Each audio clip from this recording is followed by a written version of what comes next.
Subsurface Moon by Sinead, Daly. Setting, Wendy's house but not her home, at the glass door.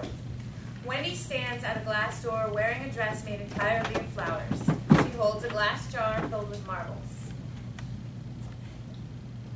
When I picture my mother losing her memories, dropping them as she goes through her day, I see them as little marbles, glass spheres with little swirls in the middle, swirls of laughs, tears, heartaches, homesickness, handshakes. They fill her pockets, clink against each other, careful not to chip each other, leave a bruise mark just under the surface, just out of reach. Each marble is unique. Similar ones in the pockets of those who shared that memory, that experience. I think the time that your ice creams melted so quickly, you held the dripping scoops into the cones with your noses, and you both had chocolate dripping down your chins to your matching t-shirts, watching the animal clock chime, not caring about the stains, left as worries for later. Mine's bright blue. My one for that day. The color of the sky that day and the dress I was wearing. Hers is pale yellow. I find myself squeezing them, trying to keep them from breaking free, trying to keep their spirals safe inside their glass case so that there's something left to hold on to for her to hold on to. Well, for me to hold on to for her.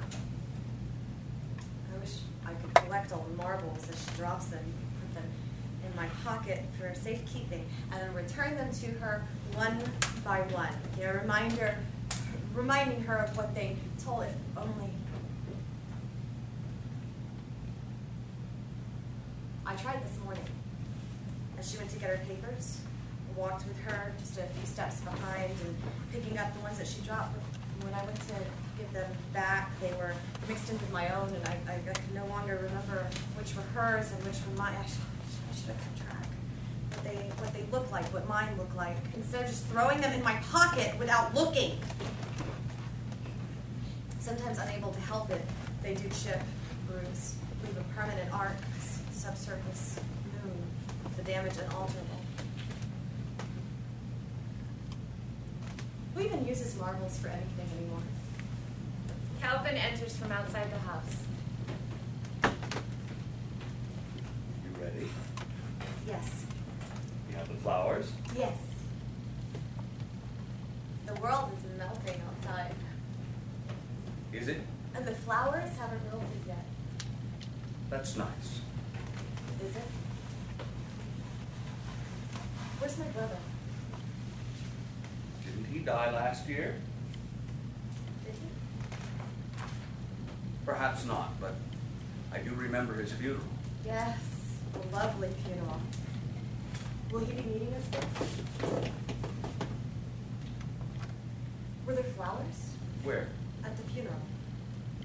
Yes. Marigolds? Yes. Dandelions? His favorites. Would have liked to have seen that. Are you ready?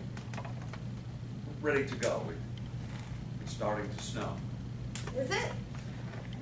Or are the streets just exhaling again? I called my mother this morning.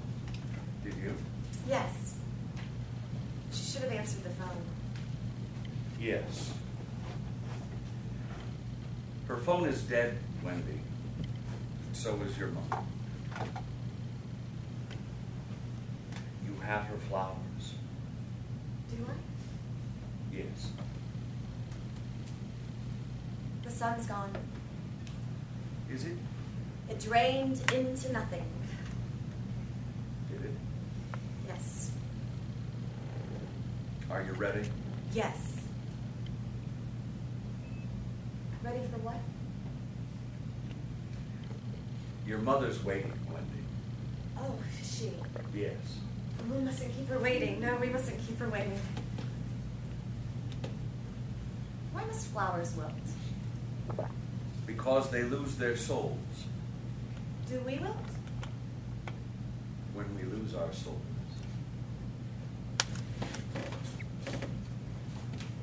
Ready?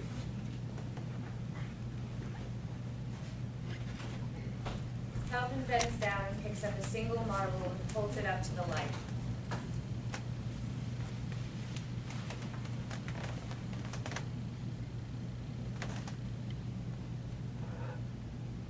The first time she saw the ocean.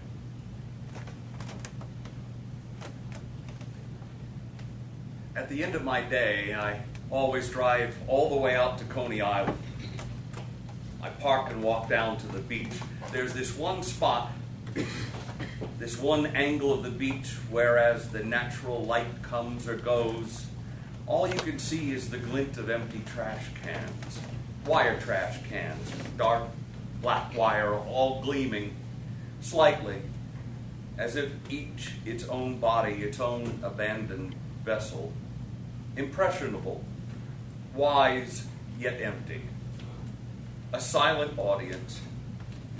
Makes me feel anonymous and important at the same time, reminding the world of my existence, which at times I feel is questionable, or at least threatened by my interchangeability, by my facelessness, always moving others while I really just stay in no place, in placelessness, my state of being alone and stranded while knowing exactly where I am. Even if they don't mean anything anymore, I'll keep picking up the marbles just in case. He wanders off. End of play.